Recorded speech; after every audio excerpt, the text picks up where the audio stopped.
Gbogbo Adébíyì náà ni bí àṣà wa kò ṣe ní parun. Kọ̀rọ̀lú onílù tí máa ń bàjẹ́ wá. Tí àṣà wa kò bá ní parun, ó dọwọ́ èmi àti rẹ.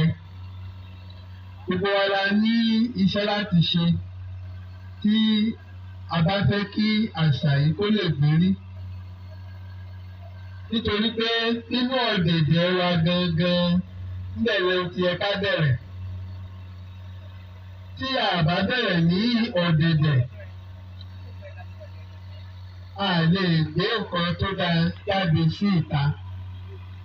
Torí pé bí ọ̀dẹ̀ odò bí ìgbẹ́ nìlú máa ń rí. Nílé odò bóde òrójú, àní ọmọ tálíkà tó ròde ẹni. Èdè wa kọ́kọ́ ṣe pàtàkì. Ká máa sọ nínú ọ̀dẹ̀ wa.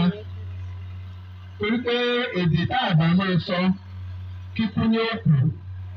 Ó dàbí ojú ọ̀nà téèyàn ń rìn lójoojúmọ́. Ọ̀nà tá a bá ti rìn lóòrèkóòrè. Ìkíni ó ṣe pàtàkì. Tí a bá jí láàárọ̀, ká kíra wa. Ọmọ ń dọ̀bálẹ̀ kó kí bàbá, kó kí ìyá ẹ̀.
Nigeria, my Nigeria, our Nigeria, the land of the great, dear Nigeria, the nation of all nations. Nigeria our home, Nigeria our habitat, Nigeria our abode. Truly, we gained independence from the Western in 1960, but we can't do anything without them since 1960. What are we doing here indirectly Nigerians? My fellow Nigerians, let's not the labor of our heroes past go in vain. As it is said in the nation's anthem, let's not corruption push us down the mountain, because we're already at the edge. Oh, you Nigerians, you Nigeria. My fellow Nigerians, Nigeria must be a better place. Truly, life is nothing without imperfections, but the days of imperfections are ended. Mr. Power. Truly, we learn from our failures and success, but why do we still keep failing than success? Viva Nigeria! Viva Africa! Let us all uphold the culture of Nigeria. Let us all uphold the culture of Nigeria. Dear Nigeria, the land of the great. Nigeria, our fatherland. Do not travel far the land. Orúkọ mi ni Adéjọkẹ́ Olúwadámilọ́lá Adégoyè, ará Ìgbòho, ọmọ Ṣíkìtì, ọmọ Òjòrú, ọmọ Yorùbá. Yorùbá ni mí, Ìgbòho Ìmọ̀tún, ẹ ṣé o.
àǹfààní ibẹ̀ nínú ọkùnrin tó bá ṣe é.